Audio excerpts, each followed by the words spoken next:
حضرات گرامی، اللہ رب العزت نے اپنے محبوب کو تمام کائنات میں سب سے افضل، سب سے محترم، سب سے مقدس، سب سے معظم بنا کر بھیجا، اور مومنین یعنی ایمان والوں کے لیے اور عام مسلمانوں کے لیے بھی ایمان کی بنیاد قرار دیا محبت رسول اور تعظیم رسول کو۔ اگر آقا کریم صلی اللہ علیہ وسلم کی بارگاہ میں بے ادبی ہو جائے تو ایمان رخصت، اگر محبت میں کمی ہو جائے تو ایمان مکمل نہیں۔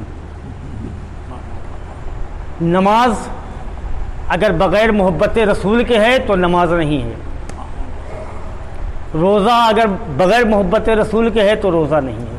گویا کہ تمام آپ کے اعمال صالحات اس وقت تک قابل قبول ہیں ہی نہیں جب تک اس میں محبت رسول شامل نہ ہو۔ اور ایمان ملتا ہے، یہ تو ایمان کے ہونے کا ثبوت ہے، اور ایمان ملتا ہے تعظیم رسول سے۔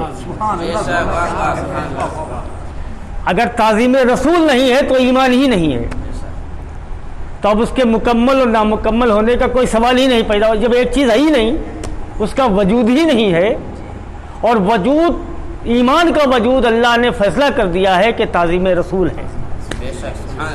نہ نماز کو رکھا ہے، نہ حج کو رکھا ہے، نہ روزے کو رکھا ہے، نہ زکوٰۃ کو رکھا ہے، نہ آپ کے متقی اور پرہیزگار ہونے کو رکھا ہے، بلکہ تعظیم رسول کو ایمان کی بنیاد قرار دیا ہے۔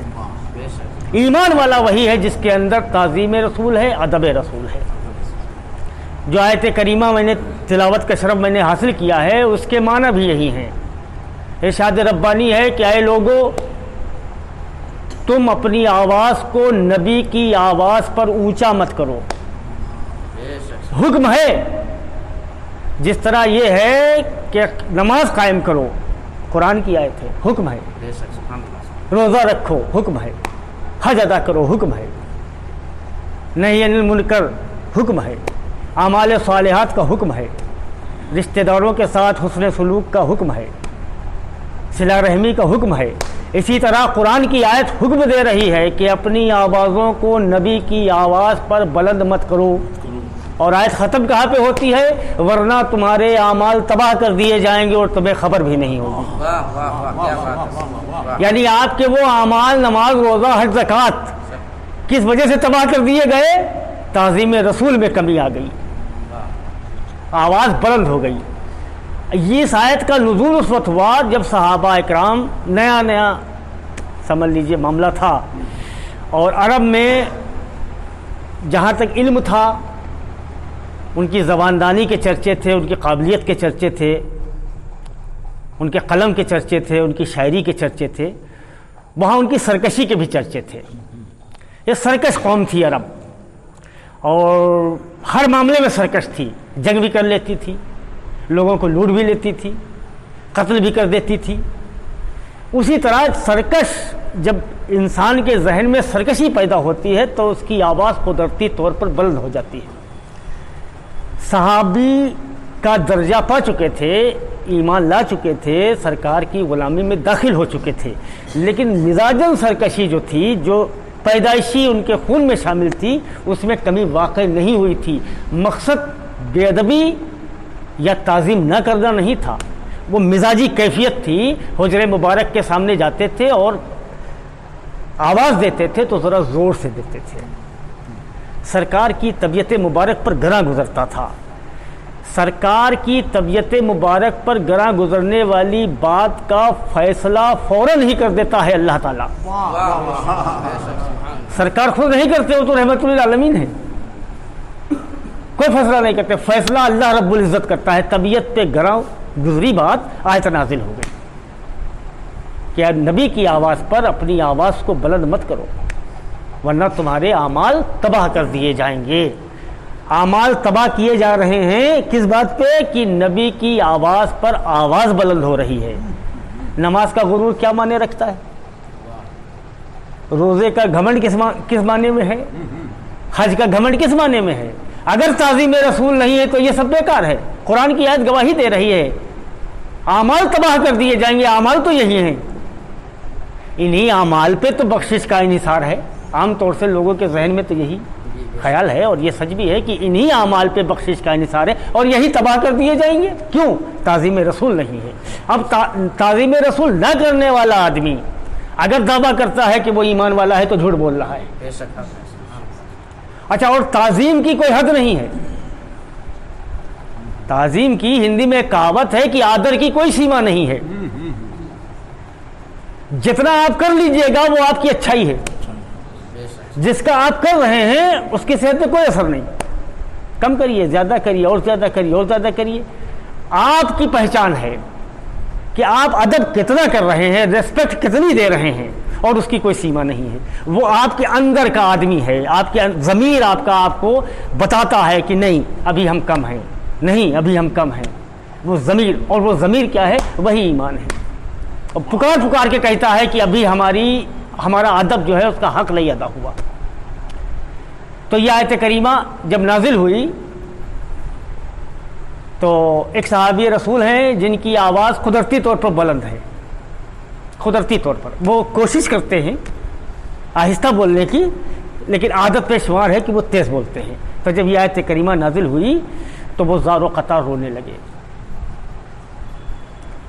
اور اپنے گھر کے باہر زار و قطار رو رہے. تو وہاں سے حضرت ابو ہریرہ رضی اللہ تعالیٰ عنہ کا گزر ہوا. تو آپ نے پوچھا کیوں رو رہے ہیں؟ تو اب صحابی رسول ہیں، دیکھیے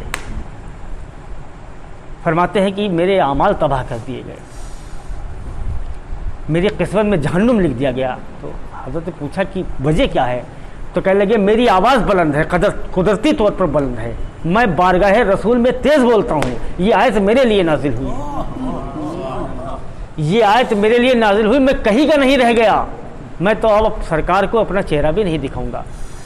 اور گھر کے اندر چلے گئے اور کوٹری بند کر کے زار و قطار رونے لگے. حضرت ابو ہریرہ بارگاہ رسالت میں حاضر ہوئے اور صحابی رسول کی کیفیت بیان کی. سرکار نے تبسم فرمایا اور کہا جاؤ ابو ہریرہ انہیں بلا کر لاؤ، بلا کر لاؤ. وہ گئے، دستک دی. ان کی اہلیہ نے کہا کہ ان کا تو یہ حال ہے، کوٹھی بند کیے ہوئے ہیں، دار و قطار رو رہے ہیں، کسی سے ملنے نہیں. تو ان کا آپ بتائیے کہ ہم آئے ہوئے ہیں اور سرکار نے بلایا ہے. اب ظاہر سی بات ہے سرکار نے بلایا ہے تو دم مارنے کی گنجائش ہے نہیں. ساتھ میں آئے، سرکار مسکرائے اور فرمایا کہ تم کیوں رو رہے ہو؟ یہ رحمت اللہ عالمین، یہ تم کیوں رو رہے ہو؟ تمہارے لیے نہیں ہے، تم تو جنت میں میرے ساتھ رہو گے. اب یہ پاور بھی دکھا دیا. واہ واہ کیا بات ہے، سبحان اللہ. یہ جملہ ارشاد فرما کے یہ پاور بھی دکھا دیا کہ جس کو چاہیں گے اس کو لے جائیں گے، سبحان اللہ سبحان اللہ. اور جس کو چاہیں گے اپنے ساتھ رکھیں گے. ان سے یہ نہیں پوچھا نمازیں کتنی پڑھتے ہو، روزہ کتنا رکھتے ہو، تم کیوں پریشان ہو، تم تو میرے ساتھ جنت میں رہو گے. کس بات پہ رو رہے ہیں؟ کہ ہم سے گستاخی ہو گئی ہے، بے ادبی ہو گئی ہے. یہ آیت میرے لیے نازل ہوئی، حالانکہ ان کے لیے نازل نہیں ہوئی تھی، لیکن یہ ان کے ایمان کی پہچان تھی. تو جب بارگاہ رسالت میں کوئی بے ادبی کرتا ہے، کوئی بھی کرتا ہے، تاریخ اس بات کی شاہد ہے، تو فیصلہ فوراً باری تعالیٰ لیتا ہے، فوراً ہی لیتا ہے. یہ آیت. پھر اس کے بعد آپ آئیے سورہ بقر میں. سورہ بقر میں ایک لفظ ہے رائنا. جب سرکار کی مجلس میں لوگ اکٹھا ہوتے تھے تو اس میں منافقین بھی ہوتے تھے، یہودی بھی ہوتے تھے. تو وہ بھی کہتے تھے رائنا یا رسول اللہ. رائنا عربی زبان میں اس کے معنی یہ ہے کہ ہماری بھی رعایت کریے، یعنی ہم نہیں سن پائے ہیں، دور بیٹھے ہوئے ہیں. رائنا یا رسول اللہ، ہم تک آپ کی آواز نہیں پہنچی یا ہم نہیں سمجھ پائے ہیں تو ایک مرتبہ اور ارشاد فرمائیے، رعایت کریے ہماری. یہ اس کے معنی ہوتے ہیں. لیکن یہودیوں کی زبان میں اس لفظ کے معنی بہت ہی بے ادبی والے ہیں، بڑی گستاخی والے ہیں. تو وہ یہودی رائنا جب کہتے تھے تو ان کے ذہن میں وہ معنی نہیں ہوتے تھے کہ ہماری رعایت کریے، وہ معنی ہوتے تھے جو ان کی زبان میں تھے. بس اللہ نے فیصلہ فرما دیا، قرآن کی آیت، قرآن کے لفظ کو تبدیل کر دیا. آیت نازل ہو گئی کہ آج سے بارگاہ رسول میں بیٹھنے والے لوگ رسول سے رائنا کہہ کر مخاطب نہیں ہوں گے، بلکہ انظرنا یا رسول اللہ کہیں گے. میری طرف بھی نظر کریے یا رسول اللہ. اللہ تعالیٰ نے قرآن کو بدل دیا, اپنے محبوب کی بے ادبی اسے برداشت نہیں ہے.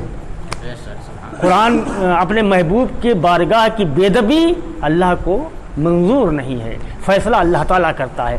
آپ دیکھیے کہ جو بھی گستاخ رسول, اگر آپ نے ہسٹری پڑھی ہے اسلامی تو ان کا نتیجہ دیکھیے, اور ابھی دور حاضر میں دیکھیے آپ. ابھی ایک گستاخ جسے 2-4 سال پہلے صرف دنیا کمانے کے لیے گستاخی کی تھی, ابھی میرا خیال 15 دن بھی نہیں ہوئے ہیں, اخبارات میں آپ نے پڑھا ہوگا کس نتیجے میں پہنچا ہے وہ. یعنی بڑی عبرتناک موت اس کو نصیب ہوئی ہے, عبرتناک موت. اور عبرت کون کر رہے ہیں؟ اسی کی برادری کے لوگ. کوئی صاحب ایمان عبرت نہیں کر رہا ہے, وہ وہی لوگ عبرت کر رہے ہیں کہ بڑی عبرتناک, بڑی دردناک موت واقع ہوئی ہے.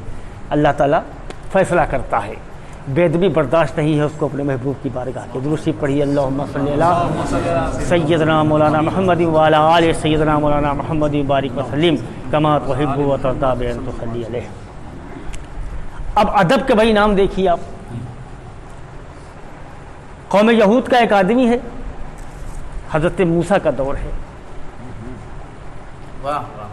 بہت ہی بے عمل انسان بظاہر. دنیا حضرت موسیٰ کی شرح میں جو بھی ناجائز ہے وہ سب کر رہا ہے, جو عبادت ہے اس سے بہت دور ہے. حضرت موسیٰ بھی یہ سمجھتے ہیں یہ قابل بخشش نہیں ہے کیونکہ اس کے اعمال ہی ایسے ہیں. جب اس کا انتقال ہوتا ہے تو حضرت موسیٰ پتہ کرتے ہیں کہ اس کے ساتھ کیا معاملہ ہوا. بڑا خراب آدمی تھا. تو پتہ یہ چلا کہ وہ جنت کے بڑے ہی اعلیٰ محل میں ہے اور بڑی آرام سے گزار اس کی ہو رہی. تو جب طور پہ تشریف لے گئے تو اللہ تعالیٰ سے حضرت موسیٰ نے سوال کیا کہ باری تعالیٰ یہ تو بہت ہی گناہ گار تھا, اس کے گناہ گار ہونے میں کوئی شبہ نہیں, پھر اس کے اوپر یہ کرم کیسا ہوا؟ اللہ تعالیٰ نے فرمایا موسیٰ ایک مرتبہ اس کو ایک کاغذ مل گیا تھا سڑک پہ پڑا ہوا, اور اس پہ میرا اور میرے محبوب کا نام لکھا ہوا تھا. اس نے وہ اٹھا کے چوما اور کنارے رکھ دیا. مجھ کو یہ ادب پسند آ گئی, میں نے اس کے سارے گناہ معاف کر دیے, اسے بخش دیا. یہ ادب کا انعام ہے. نہ نماز نہ روزہ نہ حج زکات, بخش دیا گیا. کیوں؟ ادب میں. ادبی میں تو کیا. حضرت عمر فاروق ہیں, مدینہ شریف کی گلیوں سے گزر رہے ہیں. ایک صاحب کا نام, بیٹے کا نام محمد ہے, اور وہ اپنے بیٹے پہ خفا ہیں کسی بات پہ, تو گالیاں دے رہے ہیں اور نام کے ساتھ دے رہے ہیں. حضرت عمر فاروق کو برداشت نہیں ہوا. آپ نے فرمایا کہ تم نے یہ نام رکھا ہے اور تم اپنے بیٹے کو نام سے مخاطب کر کے غلط کلمات استعمال کرو, میں اس کا نام بدل رہا ہوں آج سے. حضرت عمر فاروق نے اس لڑکے کا نام بدل دیا. وہیں پہ حضرت طلحہ کے صاحبزادے کھڑے ہوئے تھے, ان کا بھی نام یہی تھا, ان کا نام بھی یہی تھا. حضرت عمر فاروق ان کی طرف مخاطب ہوئے, اس سے پہلے کہ کوئی اعتراض کرے وہ مخاطب ہوئے کہ تمہارا بھی نام بدلیں گے. تو ان کا میرا نام تو سرکار نے رکھا ہے. تو فرمایا پھر عمر کی ہمت نہیں ہے تمہارا نام بدل سکے, کہ میرا یہ نام تو سرکار نے رکھا ہے, تو عمر کی ہمت نہیں جو بدل دے. ادب آپ دیکھیے, صحابہ اکرام کی زندگی دیکھیے. ایک قبیلہ تھا, اس میں کچھ آپسی تنازع تھا, تو سرکار کو صلح کے لیے ان لوگوں نے دعوت دی. سرکار تشریف لے گئے. عصر کا وقت ہو گیا. سرکار دوسری طرف فیصلہ مقدمہ سن رہے ہیں, سمجھ لیجیے. یہاں عصر کا وقت ہو گیا. حضرت صدیق اکبر ساتھ میں ہے, حضرت بلال حبشی رضی اللہ تعالیٰ ساتھ میں ہے. حضرت صدیق اکبر نے حضرت بلال سے کہا کہ اذان دو. اذان ہو گئی. سرکار باہر تشریف نہیں لائے. نماز کا وقت ہو گیا. حضرت صدیق اکبر نے حضرت بلال سے کہا کہ تکبیر کہو. تکبیر ہوئی. حضرت صدیق اکبر مصلی امامت پہ چلے گئے. نیت باندھی تھی کہ سرکار تشریف لے آئے, اور سرکار صف میں کھڑے ہو گئے. اب صحابہ اکرام کو برداشت نہیں ہے. دیکھیے نماز ہو رہی ہے, صحابہ اکرام کو برداشت نہیں ہے کہ سرکار صدیق اکبر کے پیچھے کھڑے ہیں. تو انہوں نے حالت نماز میں اپنے ہاتھ پہ ہاتھ مارنا شروع کیا. صدیق اکبر نے محسوس کیا کہ یہ ہم کو اطلاع, ہمارے لیے کوئی اطلاع ہے. تو انہوں نے آگ کے گوشے سے دیکھا تو سرکار تشریف فرماتے, وہ ہٹے پیچھے. سرکار نے اشارہ کیا